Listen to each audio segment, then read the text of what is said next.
Et on vous a donc promis le mode d'emploi des nouvelles modalités du Fonds de solidarité annoncé hier par le gouvernement. Suite à la validation par Bruxelles, le gouvernement a donc décidé de revoir à la hausse la prise en charge des coûts fixes des entreprises les plus pénalisées. Nathan Cocampo.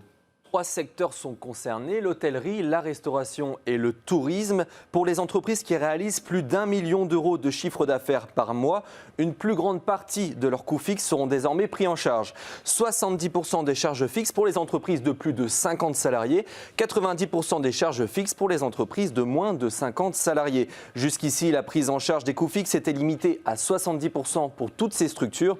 Ces aides peuvent désormais aller jusqu'à 10 millions d'euros par an et par entreprise. Et donc, Nathan, pour les entreprises qui réalisent moins d'1 million d'euros de chiffre d'affaires? Alors, des exceptions seront faites pour les hôtels et restaurants situés dans les stations de ski, durement touchés par la fermeture des remontées mécaniques, mais aussi pour les entreprises de loisirs en intérieur, les salles de sport, les zoos et les stations thermales. Le quoi qu'il en coûte du président se poursuit donc. Le fonds de solidarité représente 4,5 milliards d'euros de dépenses publiques par mois et a bénéficié à 2 millions d'entreprises. Alors ce gouvernement, vous savez Nathan, c'est en même temps. Donc le en même temps, la contrepartie, c'est que d'autres secteurs, en revanche, vont voir leurs aides diminuer, notamment ceux qui abusaient.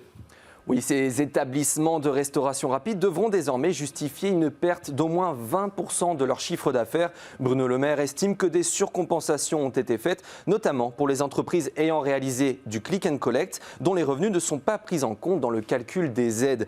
Des fast-foods auraient, selon Bercy, réalisé plus de chiffre d'affaires qu'avant la crise sanitaire, tout en percevant les aides de l'État. Merci Nathan.